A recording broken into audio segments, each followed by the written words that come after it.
Will Slattery is in studio. Hello. Hi, Joe. We just wanted to mention the Lions selection for Friday in Dublin. I'm sure lots of people going. So Andy Farrell's picked his team.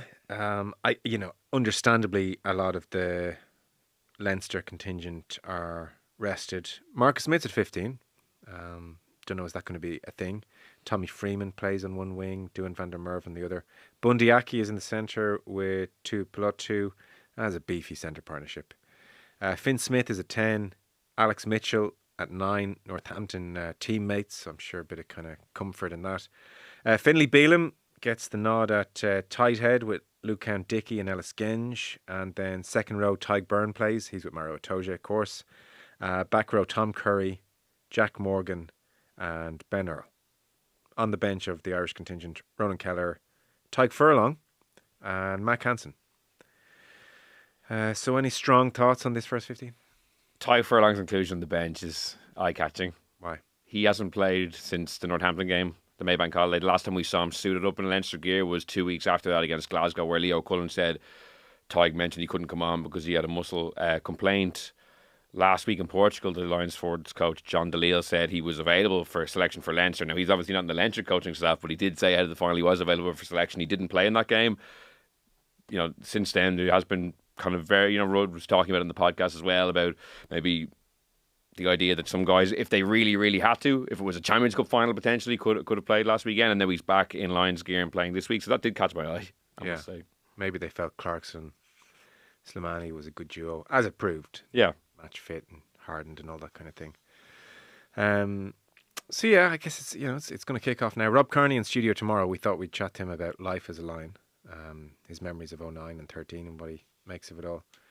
I watched that thing you mentioned yesterday in Bits and Bobs, the kind of 20-minute Living with Lions kind of dispatch. It was pretty interesting.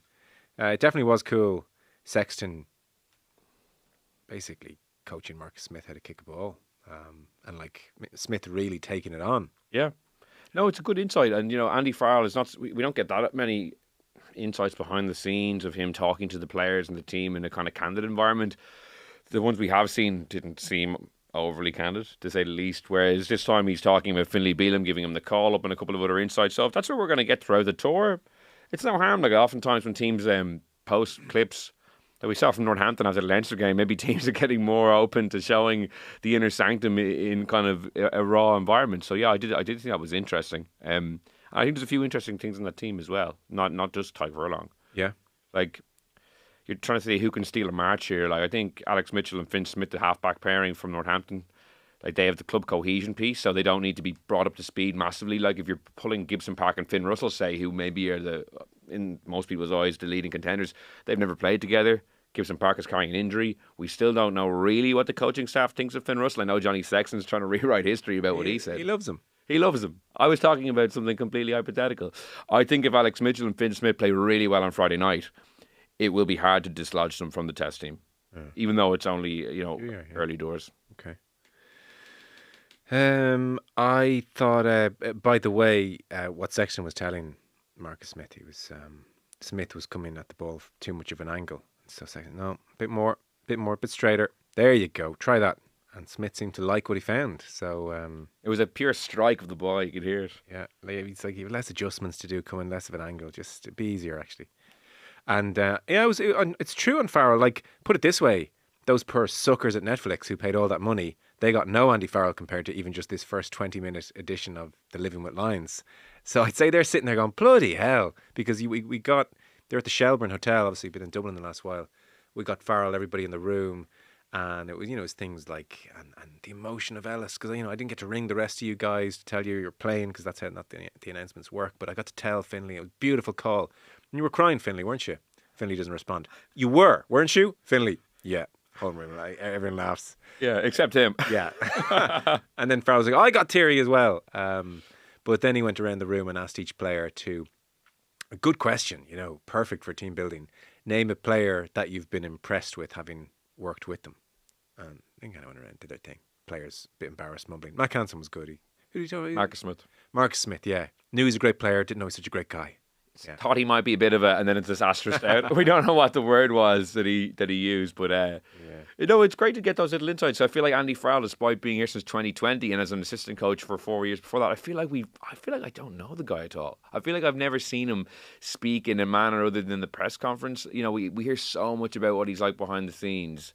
I feel like even Joe Schmidt, who wasn't doing loads of interviews, but I felt like we had a good sense of him as a coach, how he would be acting with the players. Whereas with Andy Farrell, I don't get that. So just getting a nugget like that, and seen one or two sparingly over the years. Like there was that documentary they did after they beat New Zealand in New Zealand, and it was barely featured in that as well. So just to get a bit of an insight, no harm. I suspect he has less control over what goes out in the documentary than he might do with Ireland. You know, there'll be a degree of Andy living with the Lions. It's a thing, and it's going to have to be in there. So, because I interviewed him about a year ago, 18 months ago, and I brought up his previous kind of efforts on the Lions. Remember in 13, was it? The Hurt Arena. Yeah, we're going to go to the Hurt Locker. Yeah. So I brought all that up, and he was like, I'm so embarrassed by that.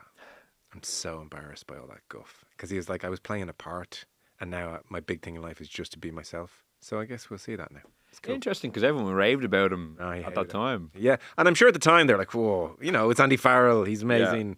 He's talking about going to the Hurt Locker. Whoa. Whereas you fast forward 10 years, he's like, I'm mortified.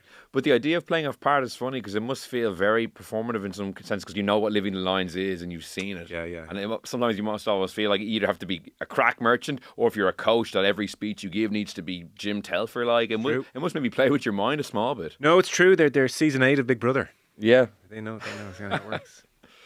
Okay, let's get on to Babe and Parsons. Our rugby coverage as ever with thanks to Energia. They sponsor rugby in Ireland at all levels, grassroots with the Energy AAL, and they are official energy partner to Leinster, Connacht and the Irish men's and women's teams, and their Rugby for All initiative welcomes everyone of all abilities to participate in the game. You can learn more about Energia's exclusive home energy offer for rugby fans at energia.ie/rugby.